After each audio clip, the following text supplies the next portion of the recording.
이제 고전시대 네 번째 주제로 오케스트라 음악을 살펴보겠습니다. 성악음악이 좀 이상하게 둘로 쪼개졌기 때문에 실내악도 소나타 따로, 스트링 쿼텟 따로 봤었는데 오늘도 오케스트라 음악 중에서 일부만 보고 다음 주에 오케스트라 음악 마저 보고 그리고 고전시대는 끝나게 되겠어요.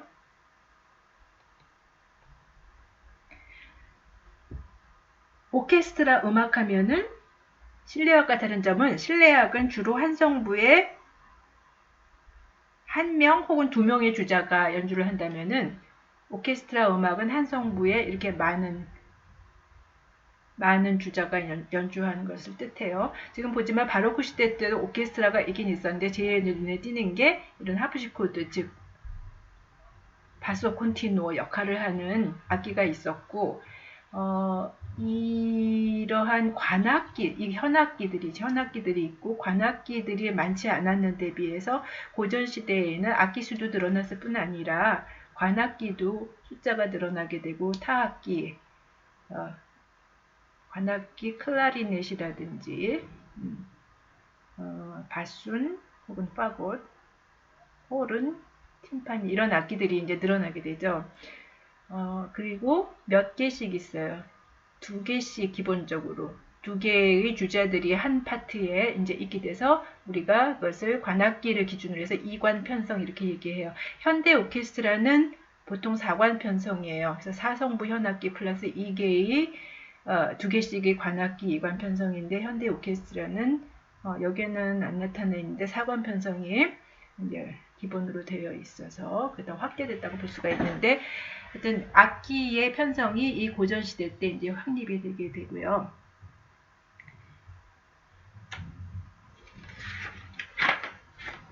우리가 소나타, 피아노 소나타는 독주악기 소나타고 실내악의 경우에는 실내악을 위한 소나타라고 볼 수가 있고 교향곡은 소나타 구성으로 되어 있죠. 소나타 구성인데 오케스트라를 위한 소나타라고 볼 수가 있어요. 우리가 교향곡 하면 현재는 가장 큰 형태의 소나타이고 작곡가라면 교향곡 썼다 하면 가장 복잡한 형태의 악곡을 썼다. 그래서 이렇게 얘기할 수 있는데 이게 어떻게 형성이 되었느냐? 바로크 시대 때 아마 조금 얘기했을 거예요. 심포니아에서 심포니라는 말은 그 어원을 본다면은 신포니아, C는 이제 물론 이제 이태리에서 함께 포니아 같이 울린다, 함께 울린다는 말 뜻이죠. 함께 연주한다는 건데 심포니아 하면은 나폴리 오페라의 서곡을 심포니아라고 그랬던 것을 기억을 할 거예요. 그 심포니아가 악장은 아니지만은 이렇게 한 악장 안에서 한 곡 안에서 빠름 느림 빠름의 다른 속도를 가진 악곡을 얘기했고요. 오페라의 서곡, 오페라의 서곡, 나폴리 오페라의 서곡. 산마르틴이라는 작곡자가 18세기에 많은 심포니아를 작곡을 했다 그래요. 이런 전통이 있었고 두 번째로는 만하임 스쿨 고전주의 첫 시간에 아마 전고전주의를 얘기했었을 거예요. 그래서 만하임 독일의 도시인데 거기에 있는 오케스트라가 특히 발달을 해서 음향이 굉장히 중요한 역할을 했다고 했죠. 크레센도라든지 그러면서 관악기 사용하는 하여튼 오케스트라 음향이 이 만하임에서 어떤 이렇게 확대가 되는 것이 있었고요. 샘여림의 점진적 변화, 크레센도, 대조 이런 것들에 의해서 오케스트라 음악, 즉 교향곡의 어떤 스타일 같은 게 이제 확립이 되고요.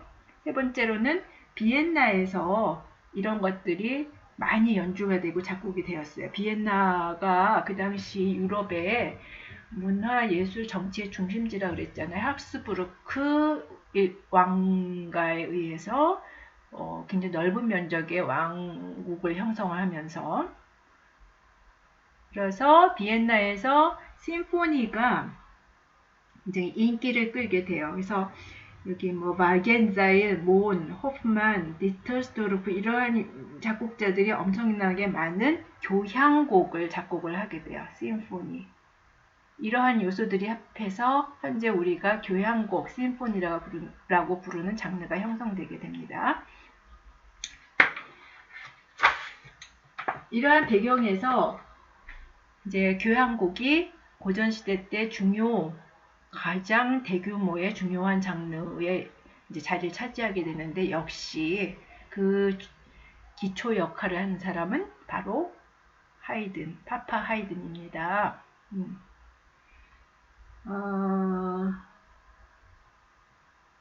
그 하이든은 특히 교재에 보면 이제 에스테르 하지 궁에 나오죠. 아이젠슈타트. 이 에스테르 하지 공이, 이 공작이 평생 사망할 때까지 이 하이든을 고용을 해서 이 하이든이 걱정 없이 취업이 됐으니까 거기서 이제 걱정 없이 작곡을 하고 연주도 하고 그러도록 이제 후원을 해줬거든요. 그러면서 교향곡을 무려 아까 보니까 몇 개인가요?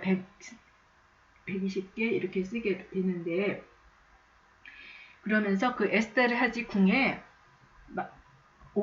전속 오케스트라가 있었어요. 그러니까 마음대로 쓸 수 있죠. 주자들을 모으려면 사실은 돈도 많이 들고 힘들잖아요. 근데 거기에 딱 있으니까 마음대로 이렇게 교향곡을 쓸 수가 있었어요. 그렇기 때문에 그러한 환경에서, 즉 에스테르 하지 궁의 그 궁정 악장 겸 작곡가로 있으면서 이 사람이 마음대로 교향곡의 틀을 확립을 하고 또 실험도 할 수 있고 그럴 수가 있었어요. 그래서 교향곡은 현악사중주와 함께 하이든의 대표 장르로 남게 돼요. 아까 이걸 지나갔는데 무려 104개의 교향곡을 쓰고 스트링 쿼텟은 거의 70개를 썼네요. 물론 심포니의 숫자는 모차르트 41개, 베토벤 9개로 줄어들지만은 한 개의 길이에 있어서는 뭐 비교할 수 없을 정도로 베토벤이 이제 길어지니까 개수 갖고 이야기할 수는 없고, 스트링 쿼텟도 뭐 비교할 수 없게 많이 썼죠.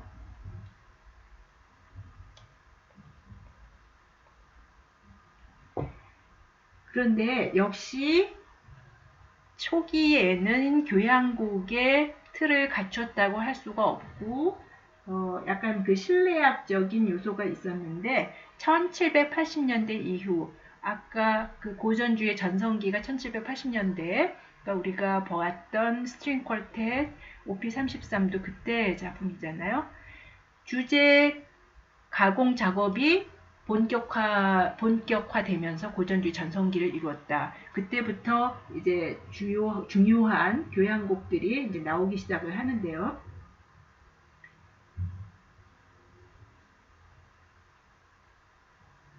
즉 길이도 길어지고 4악장짜리 교향곡, 그리고 주제 동기 가공 작업을 보여주는 그러한 교향곡들인데,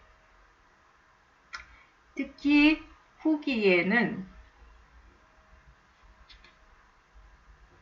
우리가 교향곡 창작에 절정해서 이제 후기 작품들에 대해서 설명이 나와 있어요. 특히 이 사람이 런던 교향곡이라고 그랬어요. 그러니까 무슨 말이냐면 그 에스테르 하지 공이 1790년경에 이제 죽게 되면서 이제 에스테르 하지 그 궁정에서 놓아주게 돼요. 그때는 이미 하이든이 이제 존경을 받는 대가가 되어 있었지만은 더 이상 이제 여기 소속이 아니고 이제 휴가를 보내주는 거나 마찬가지죠. 그래갖고 런던에 가게 돼요. 런던에 초청을 받아요. 거기서 몇 년 있으면서 활동을 하게 되는데, 거기서 중요한 후기 작품들을 작곡을 했는데, 그래서 런던 교향곡이라고 그러는데 3개, 3개가 아니고 한 10곡쯤 되네요. 93에서 104번. 여기서 순환적 4악장 구성을 확립을 해요. 순환적이라고 그러면은 각 악장이 따로따로 떼어져 있는 게 아니고 악장 간의 유기적 관계, 어떤 모티브적 관계를 가지게 돼서 유기적으로 다 4악장까지 연주하게 되면은 어떤 통일된 하나를 들은 것 같은, 통일된 한 곡을 들은 것 같은, 그게 베토벤한테 영향을 주게 되죠. 베토벤뿐만 아니라 모차르트한테도 영향을 주게 돼요. 그래서 순환적 구성, 그 네 개의 악장이 모티브적으로 연관이 된 것 같은 거가 이제 고전주의 음악의 어떤 아주 뛰어난 점이 되게 되죠. 그리고 어떤 실험적인 기법을 쓰게 되는데, 그게 베토벤한테 영향을 주게 되는데,